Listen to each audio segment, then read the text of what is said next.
അപ്പോൾ SSIT retest work part 8 video ആണ് കേട്ടോ ഇന്നത്തത്. അപ്പോൾ നമുക്ക് ഇനി ചെയ്യാനുള്ളതെന്ന് പറഞ്ഞാൽ ലെവൽ ചെയ്ത് പൂട്ടിയിട്ട് റെഡിയാക്കി സാധനം ചേട്ടൻ്റെ വർക്ക്ഷോപ്പിൽ ഓൾറെഡി SSIT കിടക്കുകയാണ്. അപ്പോൾ ഇനി നമുക്ക് ചെയ്യാനുള്ളതെന്ന് പറഞ്ഞാൽ ഇതിൽ പ്രൈമർ അടിക്കുക എന്നുള്ളതാണ്. SSITയുടെ വീഡിയോയിൽ ഇടയ്ക്ക് കുറച്ച് ചെറിയ ലാഗ് വന്നായിരുന്നു. കാര്യം എന്ന് പറഞ്ഞാൽ അതിൻ്റെ ഇടയ്ക്കാണ് നമ്മൾ മാർക്കിട്ടും അതിൻ്റെ പണിയിലോട്ടായിപ്പോയത്. അപ്പോൾ ഇത് ചെറിയതായിട്ടൊന്ന് ലാഗ് വന്നായിരുന്നു കേട്ടോ. അപ്പോൾ ഇതിന് തുടർന്ന് ലാഗ് കാര്യങ്ങളോ ഒന്നുമില്ല കേട്ടോ. എല്ലാം ചടപടയെന്ന് പറഞ്ഞ് കാര്യങ്ങളെല്ലാം കഴിയാൻ പോവുകയാണ്. അങ്ങനെ പ്രൈമറും കാര്യങ്ങളൊക്കെ മിക്സ് ചെയ്ത് അടിപൊളിയായിട്ട് ആ മെഷീനിലോട്ട് ഒഴിക്കുക കേട്ടോ. അതായത് അരിച്ചൊഴിക്കുന്നതിൻ്റെ പ്രധാന കാര്യം എന്ന് പറഞ്ഞത് ഇതിൻ്റെ അകത്ത് ചെറിയ ചെറിയ തരികൾ കാണും. തരിവല്ലോ അതിൻ്റെ അകത്തായി പോയാൽ പിന്നെ പറയണ്ടല്ലോ.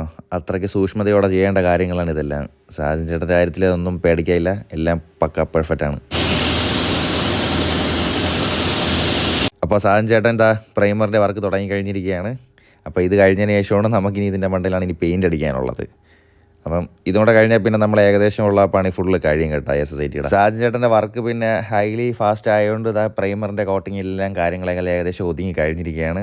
ഫൈനലായിട്ട് നമ്മളെ ഔട്ട്പുട്ട് ഇതാണ് കേട്ടോ. അപ്പോൾ ബാക്കിയുള്ള അപ്ഡേറ്റ്സ് അടുത്ത വീഡിയോസിൽ വരും കേട്ടോ. അപ്പോൾ ഓക്കെ, ബൈ.